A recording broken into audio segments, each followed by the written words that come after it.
마지막 페이지입니다. 연구개발은 대한민국의 진짜 성장의 핵심 축입니다. 연구자가 존중받고 과학기술이 미래를 바꾸는 투자를 국민주권정부에서 보여주도록 하겠습니다. 감사합니다. 아이고, 훌륭하십니다. 근데 원고 써놓은 건 아닌 것 같은데, 요약 정리를 잘 하신 거예요? 네. 써놓고 읽은 것 같지 않은데?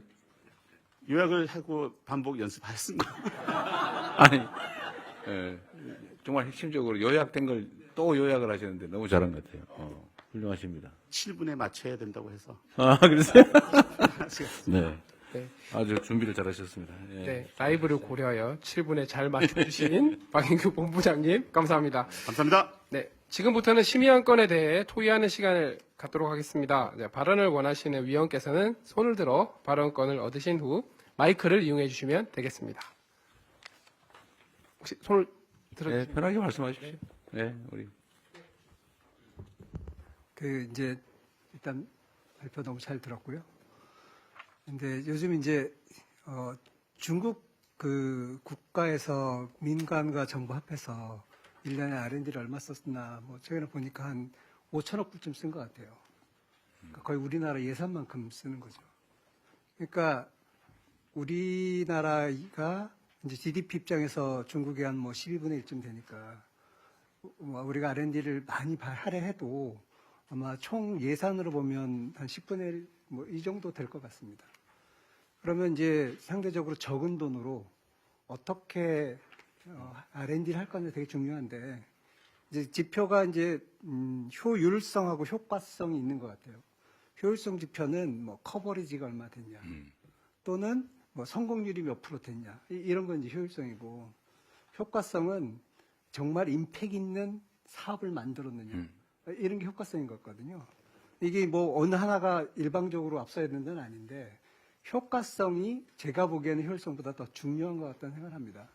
그게 이제 우리나라에도 그런 사례가 있는데 예전에 에트리에서 그 디지털 교환기 만들 때 그때 이제 국가가 중심이 돼가지고 에트리하고 그때 이제 뭐 삼성, 금성 같은 기업체까지 다 들어와서 정말 국가적으로 일을 추진을 했고 그래서 그때 이제 아날로그 교환기가 없이 디지털 교환기를 개발한 첫 번째 나라가 됐거든요. 그리고 이제 대만 보면 TSMC도 결국은 국가 주도가 돼서 그때 산업기술연구원인가 여기서 이제 R&D 투자를 하고 그 결과로 TSMC가 나왔습니다. 그래서 이제 우리가 R&D 투자를 할 때 이게 정말 임팩을 만들어낼 수 있는 도전적인 과제인가 그리고 이렇게 사업으로 연결될 수 있는가 이런 부분을 좀 많이 봤으면 좋겠고요. 그리고 이게 이제 사업화까지 되려면 이제 로드맵이라든가 또는 뭔가 조직이라 이런 것들 그다음에 이게 이제 분산된 관리 체계로는 일이 잘 안 되니까 그런 큰 과제를 만들었을 때 기업으로 치면 최고 경영자와 관련된 그런 사람 누군가 한 사람이 끌어갈 수 있게 하는 체계 이런 것들이 필요한 것 같고 그리고 이제 에트리 그때 성공 사례를 보면 그때 참여한 사람들한테 정말 파격적인 인센티브가 가졌거든요. 그래서 이런 국가적인 중요한 과제에 대해서 참여한 사람들이 성공하면 그런 파격적인 인센티브 설계까지 되면 그게 이제 나중에 과학기술인의 어떤 지금은 솔직히 좀 매력이 없거든요. 과학기술 인력이라는 게. 그런 매력을 줄 수 있는 포인트까지도 연결되지 않을까 그런 생각이 들어서 좀 말씀을 드렸습니다. 그냥 토론을 좀 하기 위해서 제가 모르는 게 많았어요. 지금 연구개발에 참여하는 사람들이 연구개발 결과를 가지고 창업을 하거나 아니면 뭐 이런 것들이 허용이 되고 있지 않아요? 가능합니다. 가능한데 예전에 이제 디지털 교환기 했을 때 제가 알기로는 이제 참여하는 사람들한테 이제 뭐 연구수당 또는 뭐 주택이라 이런 지원까지도 됐었고요. 그리고 이제 해외 유학 같은 특전도 많이 주어졌고 그리고 뭐 다른 것도 있지만 그때는 이제 국가 사업이다 보니까 그 일을 참여하는 사람 자체가 어떤 국가적인 명예인 게 됐었거든요.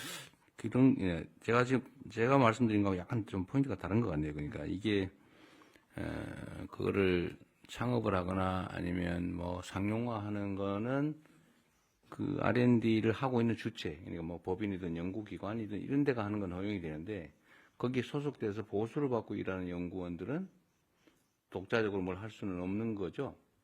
허용돼 있는 거니까. 그런 출연연 쪽에서 거기 연구에 참여한, 보수를 받고 참여한 개인들도 그걸 뭐 상업화하거나 이런 예, 거 허용이 국가 R&D에 참여한 연구원이 거기서 나오는 지식 재산을 가지고 자기가 창업할 경우에는 그 출연 기간에 자기가 연구한 거기서 IP를 기술 이전을 받아가지고요. 그 기술을 더 심화시켜가지고. 자유롭게 할 수 있나요? 아니면 뭐 승인을 받거나 뭐. 해야 돼요? 그거는 기관 자체 내 조금씩 다릅니다만은 그 국가에서 그걸 장려하는 정책에 의해 가지고 간단한 창업심의위원회를 통과할 경우에는 뭐 원활하게 창업이 된다고. 그러니까 지금 우리 경 고문님 말씀하신 것처럼 이제 동인이 필요한데 사실 그게 제일 강력한 동인이잖아요. 예? 그 인센티브라고 하는 게 뭐 해서 그 나한테 남는 게 있어야지. 그건 맞는 거거든요. 근데 그게 지금까지 했던 그러니까 뭐 창업이나 상용화하거나 이런 걸 허용해 준다라는 것으로는 부족하고 뭐 아까 말씀하신 것처럼 뭐 집을 한 채 주든지 뭐 아니면 연구비의 몇 %, 아니면 그로 인해서 얻을 편익의 일정 비율을 준다든지 그런 게 있으면 좋겠다 그 말씀이세요? 그런 것도 이제 큰 네. 매력을 만드는 요소 중에 하나가 그거 진짜 맞는 말씀이신 것 같아요.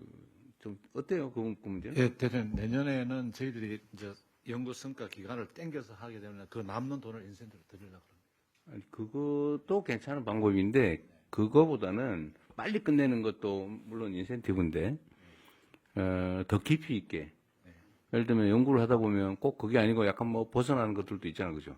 근데 지금 같으면 연구 과제에 집중하니까 안 해버릴 것 같아요. 근데 뭔가 역사적으로 정말 유용한 물질 발견이나 이런 건 전부 다 부수적이었다는 거 아니에요? 우연히 부수적으로. 근데 그런 걸 권장하려면 지금 고모님 말씀하신 것처럼 인센티브 방식을 좀 더 다양하게 획기적으로 할 필요는 있겠네요. 아이디어는 어떤 거 있어요, 예를 들면? 뭐 현장에 계시니까요.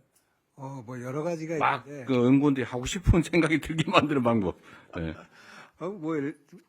이제 제일 좋은 것 중에 하나는 창업의 길을 가게 하는 거는 말씀하신 것처럼 원래 있는 거니까. 예.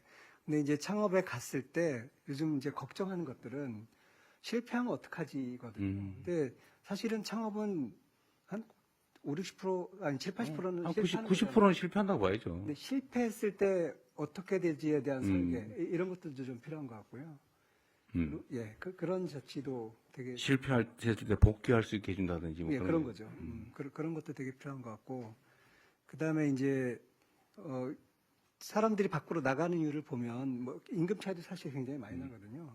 그래서 이제 그러면 국내에서 창업을 했을 때 뭐 이제 뭐 스탁옵션이나 이런 걸 줄 수도 있는데, 그래서 그런 스탁옵션에 대해서 예를 들면 과세를 좀 조절해 준다거나 해서 그 성과가 실제적인 소득으로 이어질 수 있게 하는 것도 방법이 될 수 있을 것 같고요. 뭐 여러 가지 방법이 있을 것 같습니다. 요 문제는 되게 중요할 것 같은데 다른 분들도 의견을 좀 한번 내봐 주시죠. 괜찮아, 아니 있으면.